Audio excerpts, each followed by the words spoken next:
Hey there, y'all, and welcome to today's Daily Down and Dirty. My name is Fairlight. Welcome to Airy Fairy Tarot. All right, y'all, the message today is about cognitive dissonance and beliefs keeping you stuck. And so that's pretty much what cognitive dissonance is. A fun example, I always like to pick on ex-boyfriends. I had this boyfriend, this was 5 or 6 years ago, and he was one of those who denies climate change. And his authority on the whole subject was that the weatherman he grew up watching denied climate change, and so that was all the authority he needed. And so when I researched this person that he felt was such an authority, it turned out this weatherman was nothing more than really an actor. He had no actual degree in meteorology. He knew nothing of what he was talking about. He just parroted what he was told. And so then also sharing evidence after evidence after evidence of climate change, and he just refused to change his mind. So I bring that example up because that's what cognitive dissonance. So it looks like what I'm seeing here is there is a congruent type of energy where beliefs are preventing flow of knowledge. Beliefs are preventing flow of truth. And so we start out, and you know, with this deck, I don't do reversals unless they throw themselves on the floor and reverse themselves, and that's what happened. So in the middle, we've got the Nine of Wands upright, which they call integrity. And I kind of just want to go to that for a minute. Nine of Wands, it normally shows a very weary soldier guarding the fort, and they're getting tired. Nines show that you are nearing the end of the cycle, and just to kind of hang in there, that Nine of Wands can be about hang in there. I love that this deck calls it integrity, and so it feels like you're hanging in there with something. It looks like it could be a romantic situation, just because you've got the Two of Cups here, but this could be that you're staying at a job, that you're staying in a family situation, that you're staying in a relationship, a friendship, whatever it is, that you're staying out of a belief in your virtue, a belief in your integrity, that by not letting go, that you're being the best person you can be. But on the side of either one of these, you've got the Four of Crystals reversed, which they call logic. So you've got logic reversed, and then you've got the Queen of Crystals reversed, which is the Guardian. And so crystals energy, it's air energy in this deck. I like that it's perspective. Air energy is about thought, it's about communication, it's the words we speak, the thoughts we think, it's the beliefs that we run, the messages we give, messages we receive, and ultimately our truth. But again, in that scenario, truth can be subjective and people can very much cling to their truth. We can also be blind to the truths that we're clinging to that may not be based in fact or the greater logic to it. And so I love that this is crystals because it is about perspective. We are multifaceted, just like crystals are multifaceted, and when you shine the light through the crystals in certain ways, it can create rainbows, or it can burn a hole in something, like who knows. And so it just feels like the light is not flowing here. The logic, the clarity is not being allowed. It's like this integrity, this Nine of Wands, no, I'm committed, I will stay to it, no matter what. Even if they, just killed my dog, I'm committed to this person. Even if it's like, kind of recognize, hopefully it doesn't have to get to the extreme of that, but if they're putting you down, or if they're gaslighting you, or there's just some unfair treatment, you don't have anything to prove. You don't have to prove your loyalty to your detriment if this is a detrimental situation. So then we've also got we've got balance. It's the only major arcana that came out in this reading. We've got balance, which is the number 8, and 8, on its side, it's the infinity symbol, so it does speak to flow of energy. Sometimes, the way karma flows, the way energy flows, it ebbs and it flows, just like the ocean. The waves come in, the waves come out. Life flows. Sometimes, it's situations that we're really enjoying. Sometimes it's situations we're really not.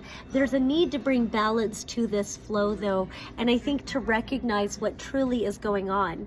And so on one side of the balance card, we've got the Sage of Cups reverse, which would be Knight of Cups, which they call the Regenerator. Upright, this could be a card of romance sometimes, but it can also be a card of your dreams coming in. There is some sort of an unfurling, looking at this particular image right here. There's like some sort of an unfurling, almost like a seashell, although I believe this is waves in the sand. And also like nurturing something, pouring into something. It reminds me of an Aquarius card, really. It's like nurturing the seeds that you've planted. But with this reverse and this balance here, it's like there's something is not being nurtured, something is not being cultivated or watered. So this could be a denial of dreams, or if this is a romantic situation, it could be that nurturing energy is being withheld, love is being withheld, I almost get a sense of like you think that the more you prove yourself by hanging in there, that eventually they're going to start pouring into you. They're going to suddenly have a change of heart and see you for who you are.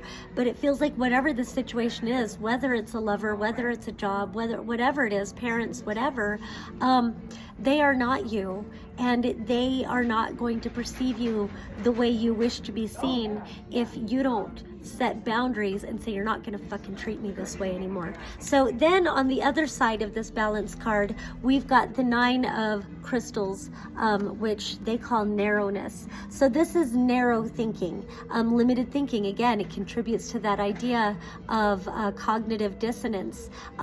Normally the Nine of Swords also, it's kind of the worst card in the deck. To me, it's PTSD.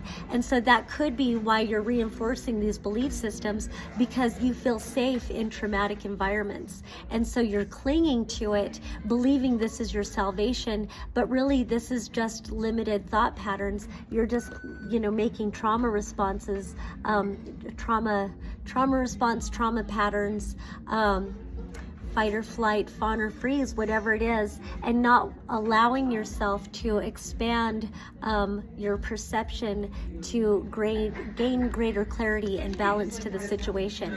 And then we end with the Five of Crystals, all these crystals energies. And it's interesting that the more positive crystals energies are reversed, and then the negative crystals energies are upright. So we've got, again, this Nine of Crystals, then you've got the Five of Crystals, so we've got narrowness and negativity. And this card was flipped over on top of the Two of Cups. So the Two of Cups is soulmate energy. That's why I keep saying this could be a partner. It doesn't have to be, but this could be your own higher self trying to speak to you. Normally this is a card of fulfillment, of mirroring even, and so it's usually a card of love. It didn't come out reversed, but it did come out with this negativity face down on top of it. So there's some sort of a negativity. So what's interesting is that while you're holding on, improving your loyalty, and it's like you're refusing to see a lot of evidence showing you that it's time to let go of this, there's other times where it feels like maybe you're projecting a lot of negativity onto your partner, or you are having recognition of things that you don't like. And so it's a kind of a painful, interesting dynamic where maybe you're complaining a lot about them. You're complaining that they're not giving you the love that you deserve or that you desire. You're complaining about maybe how they talk down to you or kick your dog, or you're complaining about these things. You're feeling very negative about it, but then when it comes time to make a different choice, you cling and you've got to prove how loyal you are. I want to point out you've got the Nine of Crystals, and then you've also got this Nine of Wands. So again, nines show that you are coming to the end of the situation. You've almost completed the cycle, and it just feels like, are you really needing to cling to unhappiness? This is a toxic situation, whatever it is it's talking about. This shit's toxic, man. Don't let cognitive dissonance, don't let your beliefs that you have to prove your loyalty override the obviousness that things need to change. This isn't sustainable, and either you can recognize it for what it is and walk away, or things can just really get worse and worse and worse while you're trying so hard to prove how loyal you are. Then we've got the Two of Wands. I'm gonna go ahead and add this one in. With this negativity and this Two of Cups, but then you've got the Two of Wands. This feels like the way out. Two of Wands, often it's said to be the world is your oyster. What in the world do you want to experience? Where in the world would you like to go? Who in the world do you see yourself being? And it starts with looking out the window, looking beyond the situation, looking beyond yourself. It does feel like this is going to, and I'm getting the word implication, there's an implication of an ego death. If you let this go, you're so identified with yourself in this situation, and maybe in some ways you've become addicted to being the victim, or you become addicted to being the hero, or you become addicted to identifying yourself with how loyal you are, or whatever it is. And it really, again, that cognitive dissonance is preventing you from really seeing the truth of the situation. But it just feels like, you know, if you were just to allow yourself to dream a little, like, well, okay, who could I be without this situation? Who could I be without this person? What could I experience? What could life look like if I were to let this go and, you know, and go through the heartache and the pain? Because it looks like there's plenty of heartache and pain here, whether you stay or whether you go. And so then we end with the Three of Crystals, which normally is a card of heartbreak. It's usually showing a heart with three swords sticking into it. I like that this deck decided to call it creativity.